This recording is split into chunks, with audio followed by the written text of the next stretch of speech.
We're here. Good morning, everyone.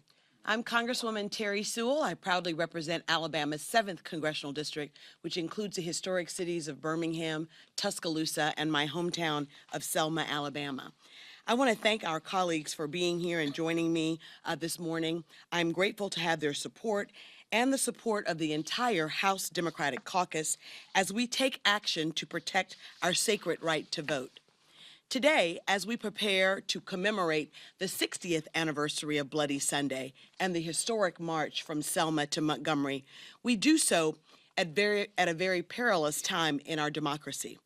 Sadly, we know that the values that guided John Lewis and those foot soldiers across the Edmund Pettus Bridge are under assault. Seemingly every day, we see new efforts to roll back our hard-fought progress, efforts to whitewash our history, and yes, efforts to make it harder for Americans to vote. Without the protections of the Voting Rights Act, those efforts are going unchecked in state legislatures across this country. In 2024, state legislators proposed at least 317 bills to make it harder for Americans to cast their ballot, and almost 20 of those bills were signed into law. Meanwhile, here in Washington, House Republicans are working hard to advance legislation that would disenfranchise millions of eligible voters, including married women and Americans with military and tribal IDs. Americans shall see these laws for what they are: an attack on our democracy and an attempt to silence the voice of the people. Long lines, closed polling stations, voter rolls are being purged, and the list goes on and on. While these new laws may not make us count how many marbles are in a jar, I have to say that modern-day efforts and modern-day barriers to voting are no less pernicious than those poll tax and literacy tests of the past. 60 years may have passed since John Lewis and those foot soldiers were bludgeoned on that bridge in Selma, but we know the fight for voting rights is just as urgent today as it was then. That's why today, with the help and support of every House Democrat, I am proud to say that we reintroduced H.R. 14, the John Robert Lewis Voting Rights Advancement Act. Our bill would restore and modernize the protections of the Voting Rights Act of 1965. It would give us the tools we need to address modern-day voter suppression and ensure that every American can cast their ballot fairly and freely. Voting rights should not be a partisan issue. We should all agree that our democracy is strongest when every American who is eligible to vote has access to the ballot box. Let us not forget that since the passing of the 1965 Voting Rights Act, the Voting Rights Act was reauthorized 5 times with large bipartisan majorities and under 3 Republican presidents, most recently in 2006 by George Bush.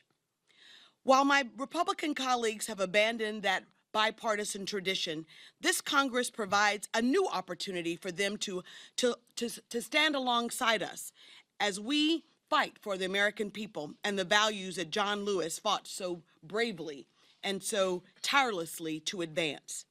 Never did I think that 60 years after John was bludgeoned on a bridge, that the cause for which John Lewis and those foot soldiers march would be our cause too. 60 years later.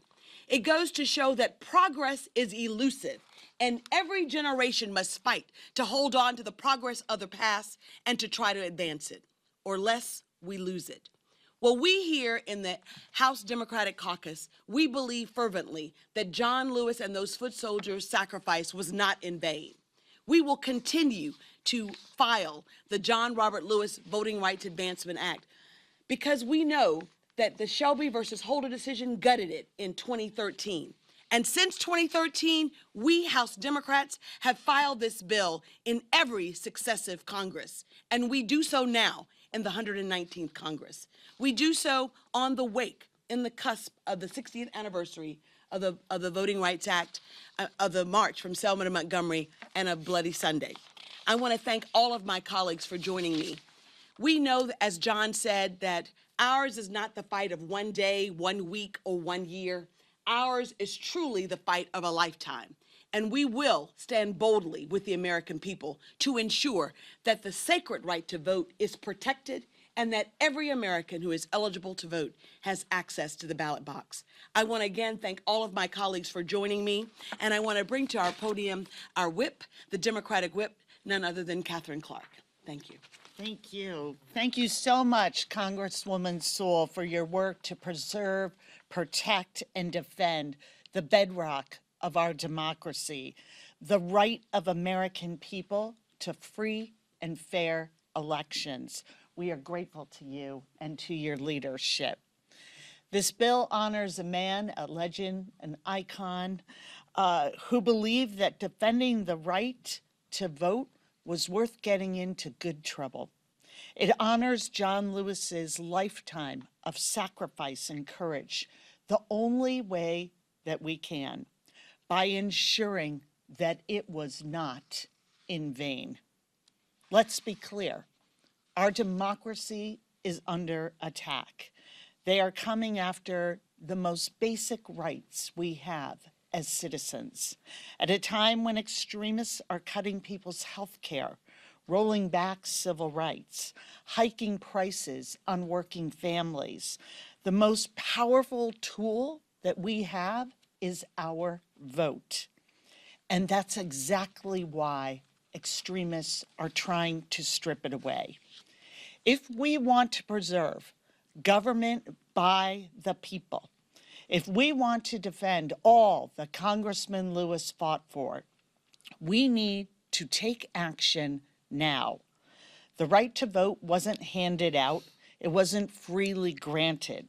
People rose up and claimed it, from Selma to Seneca Falls.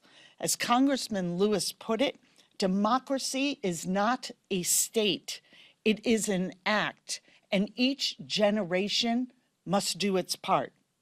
So now it's time to do our part by demanding a vote on the John R. Lewis Voting Rights Advancement Act. It is an honor to wage this fight alongside of all of my colleagues, many devoted pro-democracy, pro-freedom members of Congress, including our distinguished chair of the caucus, my friend, the gentleman from San Bernardino, Pete Aguilar. Thank you, Whip Clark. I appreciate the Whip's leadership in helping to get every Democrat on this bill. We're here also to thank and lift up the work that Congresswoman Terry Sewell has done as a champion of this legislation. It is no small task to carry a bill named after our beloved colleague, John Lewis, and she has stepped up time and time again to make this a priority. And we appreciate her work. And that's why it's a privilege for me to be here to join my colleagues as we commemorate the 60th anniversary of John Lewis marching across the Edmund Pettus Bridge and honor his memory with this legislation righting a great wrong. In 2013, the politicians on the Supreme Court gutted the Voting Rights Act, allowing states across this country to make it harder for people to vote. We are here today because we believe in fairness. If you have a stake in your community's future, you should be able to vote for it. The same Republicans in Congress who oppose this legislation are the ones who only accept the election outcome when they win. That is a fundamentally un-American view, and no one understood that more than John Lewis. Voting is an act of patriotism. We love our country, we want to make it better, and we want every American to have the same opportunity. Let's make our elections more fair and more accessible so that everyone has a chance to make their voice heard. Let's end Republican efforts to put up roadblocks to the ballot box, and let's remind people that voting is how we make our democracy stronger. Together, let's pass the John R. Lewis Voting Rights Advancement Act. It's my privilege to introduce someone who is taking a legislative role in his capacity as chair of House Administration. a gentleman from New York, Joe Morelli. Ranking member. Getting a promotion. We love that. Getting ahead of yourself a little bit. Good morning. Thank you to all my not only colleagues but dear friends who are up on the dais to talk about this important legislation, and a special thank you to a colleague of mine on the House Administration Committee and a great friend whose years of leadership on this legislation is bringing it to the floor once again, and that's Congresswoman Terry Sewell, who we will all be joining in Alabama this week. I said, boy, she has a lot of work. She's tireless and has a big weekend ahead of her. But we're so grateful for her continued fight here. And as I said, thank you to Leader Jeffries, to Whip Clark, and Chairman Aguilar for their incredible leadership and commitment to the American people. And also my dear friends from New York, Yvette Clark and Grace Meng. And I do want to say a word about John Lewis. I often say, people will ask me back in Rochester, did you get to meet John Lewis? And I had the privilege of serving with him for just a couple of years. And I remember in the morning when we'd get on the floor, I'd always go over to say hello. And I'd say, good morning, Mr. Lewis, how are you? Good afternoon, Mr. Lewis, how are you? And he finally said to me one day, you know, we're colleagues. You can call me John. And I said, I appreciate that very much, Mr. Lewis. But he will always be Mr. Lewis to me. You know, I think as it's clear, House Democrats believe democracy works best when every single person participates. It's at the core of who we are. As I often say, I'm a son of Rochester, New York, a community whose history is synonymous with expanding access to the ballot box. It's also the core of who I am. Rochester is the home of Frederick Douglass and Susan B. Anthony, two of the most passionate and well-known advocates for voting rights in American history. Frederick Douglass published the North Star newspaper at the heart of my downtown area, and we take our ties to that sacred history very, very seriously. I stand with my esteemed colleagues as we continue the fight Frederick Douglass and Susan B. Anthony began so long ago. And today we carry the legacy of Frederick Douglass with us as we work towards our own North Star, protecting the right to vote for every single American and restoring the Voting Rights Act to its full strength. 60 years after the late Congressman Lewis led the march from Selma to Montgomery, we still remind people that the fight for free, fair, and equal access to the ballot box is not over. We stand together on the shoulders of giants to introduce this legislation, and again thank Congressmember Terry Sewell for her incredible leadership. But the effort is pursuit of bringing America closer to its foundational promise. So we're not going to back down in the fight to ensure every American has an equal say in the decisions governing their lives. We'll stand up against disenfranchisement and fight for the very bedrock of this democracy. So many of our colleagues on the other side of the aisle in all three branches of government seem to have forgotten why we need democracy in the first place. Well, we haven't, and we're going to continue that fight every single day. So thank you for the privilege of being here, and I'm honored and delighted to ask to come to the podium and follow me, the great leader of the Democratic Caucus, a great leader of the Democratic members, and a dear friend from the great borough of Brooklyn, Kings County, Hakeem Jeffries. Good morning, everyone. I thank the distinguished gentleman from the great state of New York. New York is in the building right now. Everywhere. But it's all being led by a great leader from Selma, Alabama, and we're so appreciative of Terry Sewell, her brilliance, her intellect, her passion, her spirit, her heart, and her soul on behalf of the American people and on behalf of our great democracy. Voting rights is central to the integrity of our democracy. It has a special place in a government of the people, by the people, and for the people. Protecting the right to vote is necessary in protecting the integrity of our system of free and fair elections and a government that is truly representative of the American people. This whole notion, the idea, the experiment in self-government relates directly to the ability of all Americans to have the unfettered right to vote. But voting rights is under attack across America. Republicans, in many ways, have decided that voter suppression is an electoral strategy. That is unacceptable, unconscionable, and un-American. And we want to make voter suppression unlawful in every way possible, which is why the John Robert Lewis Voting Rights Advancement Act is so critical. We stand behind it. We're thankful for the leadership of Terry Sewell.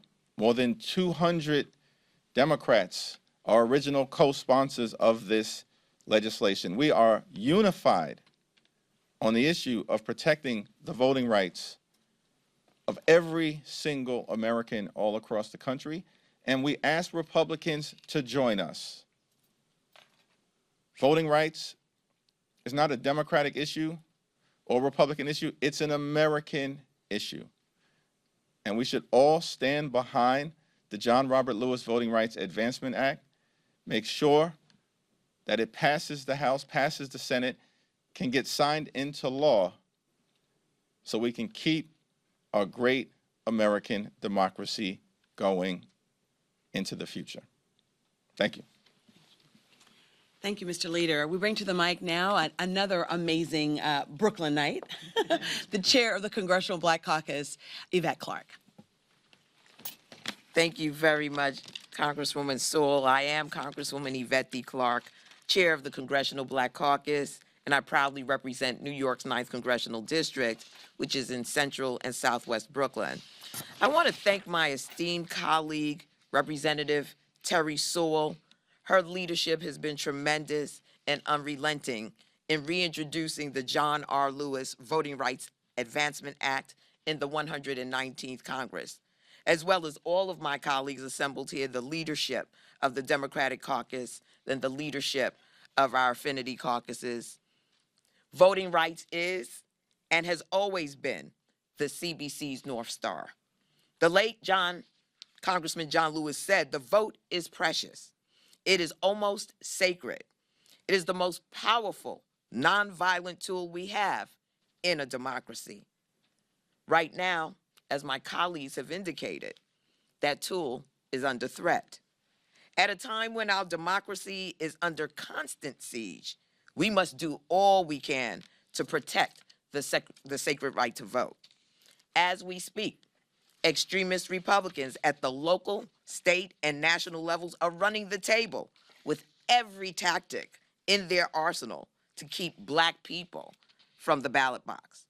To date, hundreds of bills to restrict voting access have been introduced in states around the country with the aim of closing polling locations, curbing early voting, voting by mail, and imposing stricter voter ID requirements.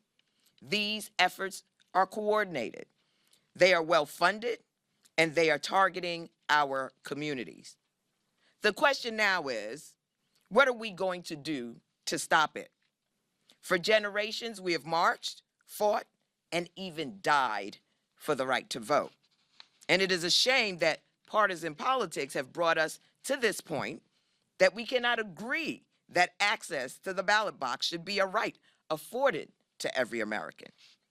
Since the Voting Rights Act of 1965 was enacted, it has been reauthorized 5 times with large bipartisan majorities, most recently in 2006, as was indicated by Congresswoman Sewell, when it passed unanimously in the U.S. Senate, 98-0, and was signed by Republican President George W. Bush.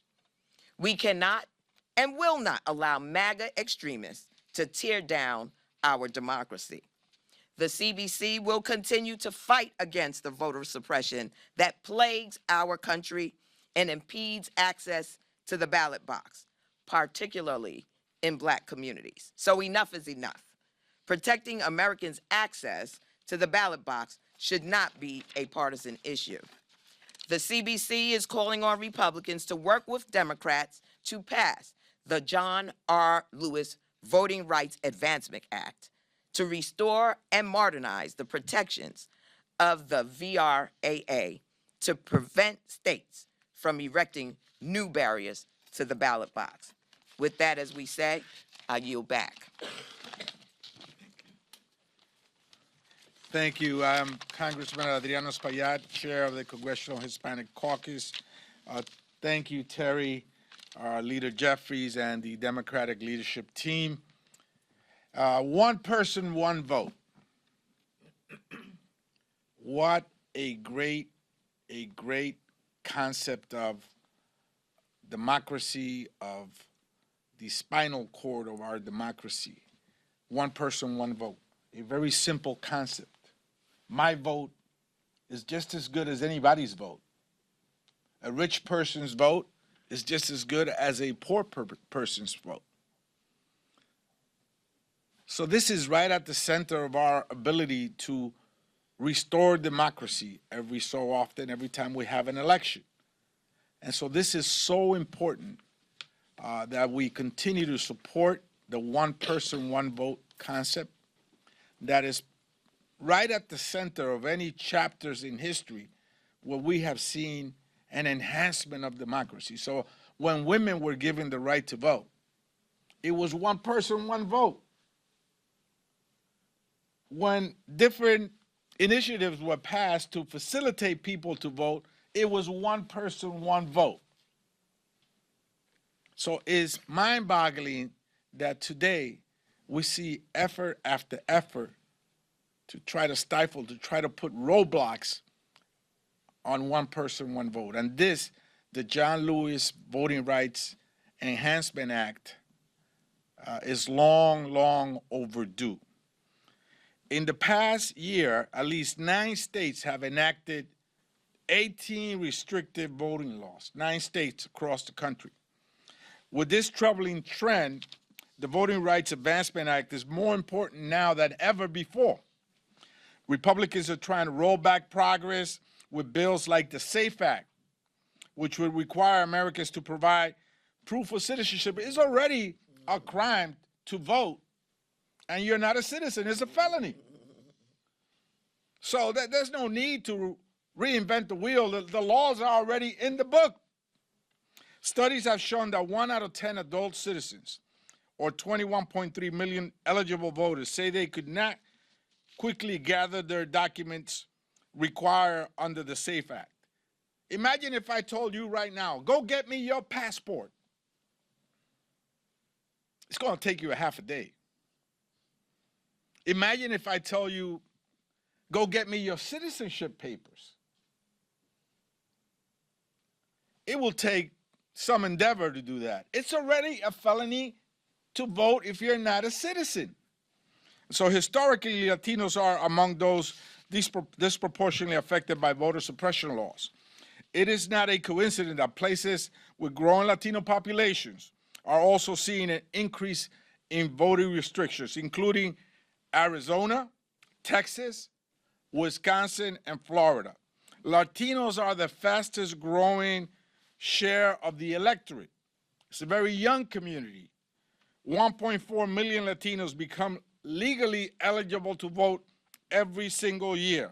More than 1 million Latino citizens turn 18 one every 30 seconds. 1 every 30 seconds. So I can count to 30 and one member of the Latino community turn 18. This is how powerful the concept of one person, one vote is. And so let's pass this bill. Our leadership, our Democratic leadership is fully behind it. It is good for America. It is good for democracy. En español. Estamos aquí para apoyar el concepto de una persona, un voto y apoyar este proyecto de ley que nuestra colega Terry Sewell ha presentado en honor al legendario congresista John R. Lewis, quien presentó este proyecto de ley para facilitarle los derechos a los votantes, tener acceso a la votación todos los años. La comunidad latina se ve directamente golpeada por restricciones de poder acceder a votar y por tal razón apoyamos el proyecto. Gracias. I yield back. Good morning, everyone. I'm Congresswoman Grace Meng, Chair of the Congressional Asian Pacific American Caucus, and I want to thank my friend, Congresswoman Sewell, for once again championing this bill in memory of our beloved friend and civil rights icon, the late Congressman John Lewis. And I want to thank our caucus leadership, from Leader Jeffries on, for showing such great support for this important bill. As we commemorate the 60th anniversary of Bloody Sunday, we are reminded of the legends of the civil rights movement for people like John Lewis, Amelia Boynton Robinson, Reverend Hosea Williams, and so many others who marched at great risk to their own safety to ensure that every American could exercise their right to vote. And it is their bravery that led to the passage of the Voting Rights Act of 1965, a landmark piece of legislation that prohibits racial discrimination in voting. But as we've heard, this fight is far from over. The right to vote is currently under attack by anti-democratic extremists across our nation. 29 states have enacted restrictive voting laws that criminalize people who provide assistance with voter registration and deny voters multilingual ballots and translators at the polls. These draconian laws were designed to disenfranchise communities of color. Over a third of the Asian American, Native Hawaiian, and Pacific Islander community has limited English proficiency, and denying multilingual support is nothing short of silencing their voices. This is not the first time our community has faced discrimination at the ballot box before. In Alabama, a city council member said of Asian American voters, if they couldn't speak good English, they possibly were not American citizens, and forced members of our community to complete a paper ballot and have their ballot vouched for by another registered voter. In Washington, an individual challenged the right to vote for 1,500 people of mainly Asian and Hispanic descent, whose names, he said, have no basis in the English language. And now President Trump has taken action to restrict multilingual support and language access for our communities, which could further disenfranchise Asian American, Native Hawaiian, and Pacific Islander voters. We cannot let this stand, and that's why I'm proud to co-sponsor this John R. Lewis Voting Rights Advancement Act to strengthen the Voting Rights Act of 1965 and protect access to the ballot box. I'm committed to doing my part to ensure our country's system of governance by the people and for the people continues for generations to come. Thank you, and I yield back. I want to thank all of our speakers today. What you see before you is the entire House Democratic Caucus in support of the John Robert Lewis Voting Rights Advancement Act. We know that freedom is not free, that it was paid for on the backs of many of the forefathers and foremothers who fought, died, prayed, marched for the freedoms that we all now enjoy. And it is House Democrats that stand firmly before you, knowing that the power of the vote is sacred. We are emboldened by the legacy of John Robert Lewis. We know that his fight has now become our fight. The cause of those foot soldiers 60 years ago is now our cause too, and we will be resolute and determined in our effort to make sure that we fully restore the protections of the Voting Rights Act of 1965. With that, I'll open it up for questions. Yes.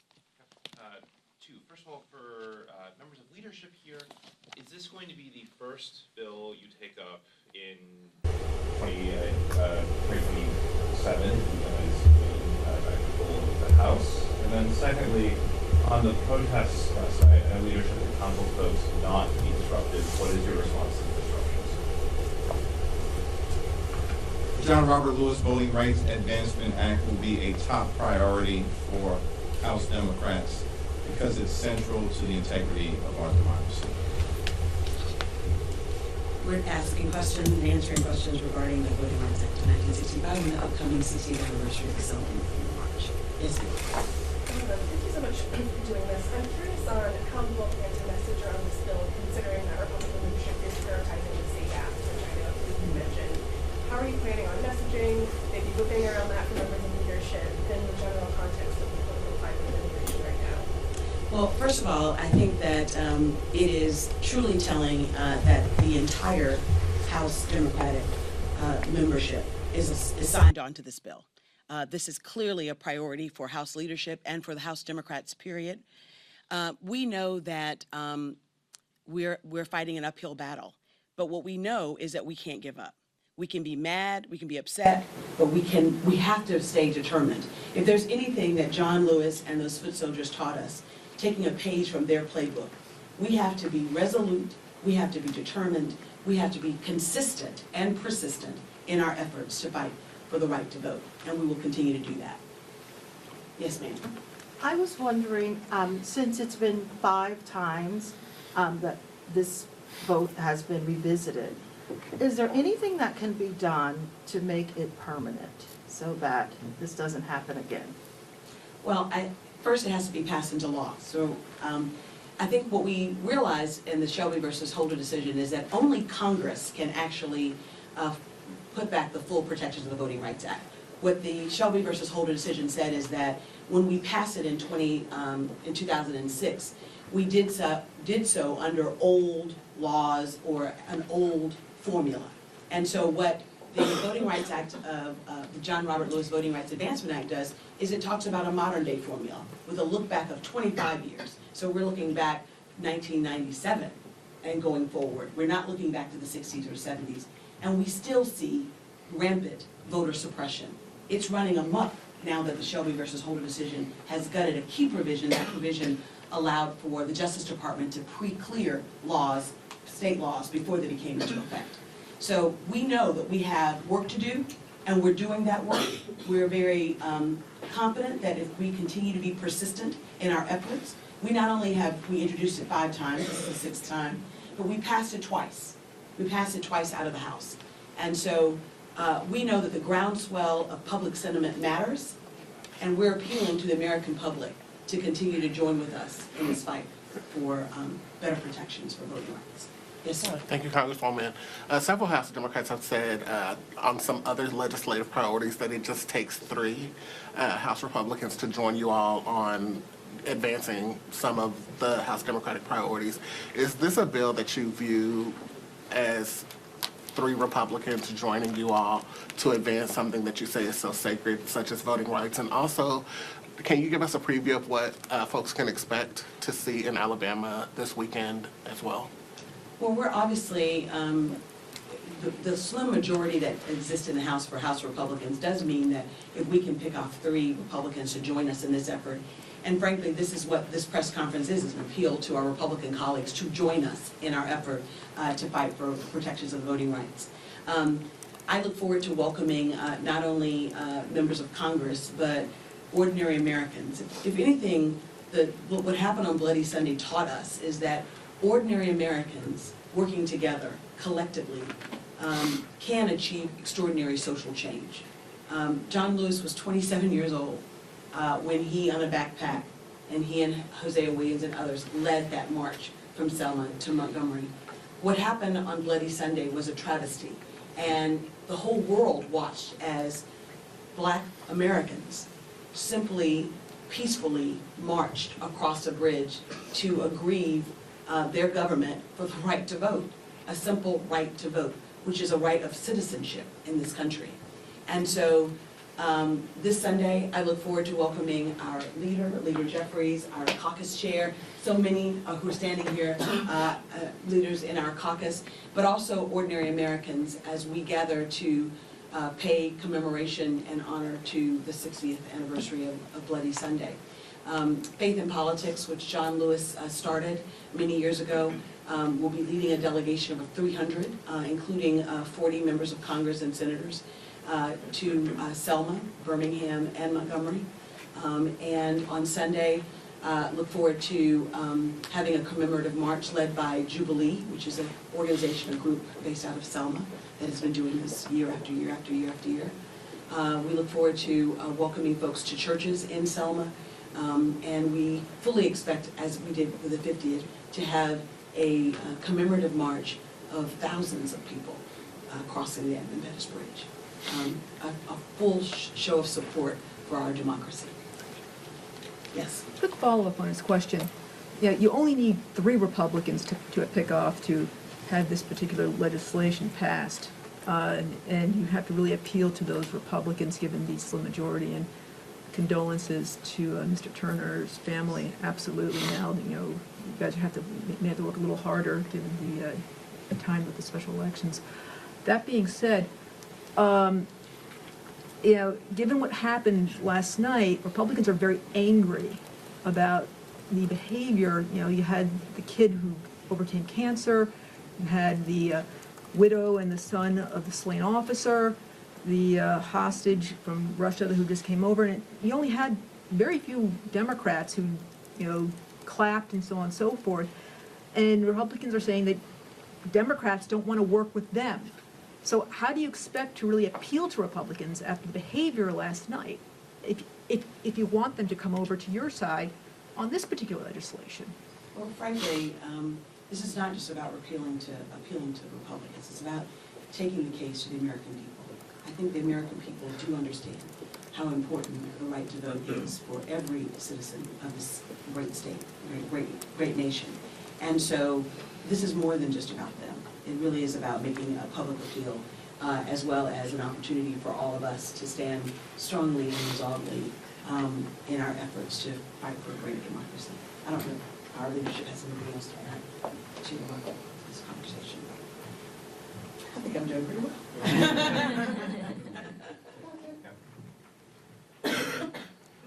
Let's just talk for a moment about the 100 minutes that we saw yesterday that was not focused on the American people, that there was never assertion, in fact, laid the groundwork for cutting Social Security, that continues this path of cutting Social Security, cutting Medicare, cutting Medicaid, cutting veterans' benefits in this country. We did acknowledge, we always acknowledge, my guest to the State of the Union is a mom fighting for her 4-year-old who has a brain tumor that is rare. You know why she was there and why our hearts go out and are grateful that child that was brought, that we honored last night, survived? Because he had research that makes, when it's not a rare disease, when it's your child. And what are we seeing? What are they clapping for? They are clapping for devastating cancer research, Alzheimer's research, diabetes research, in order to give tax cuts to billionaires. So I really don't want to hear about decorum. I think that is important in order to get the message to the American people.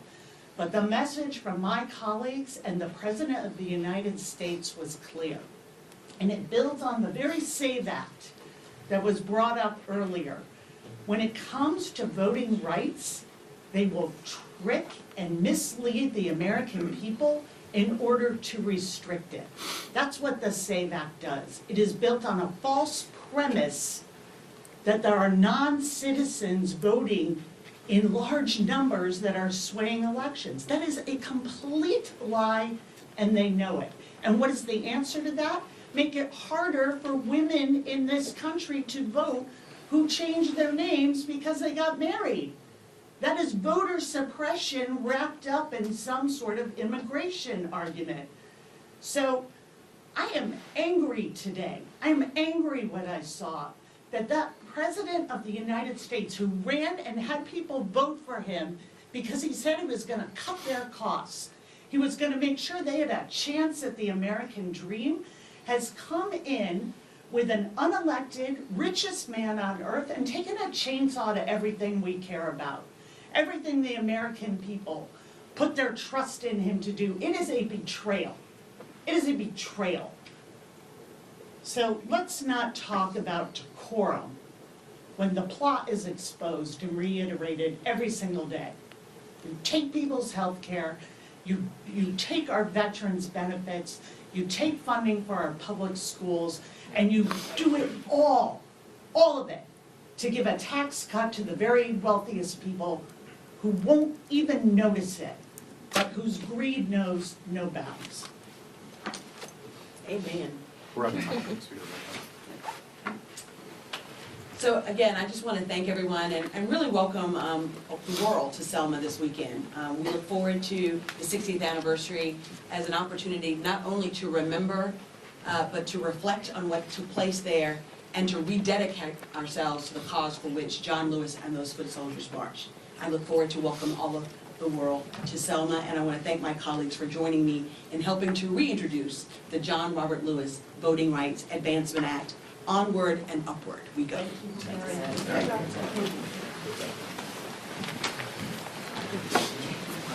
Thank you.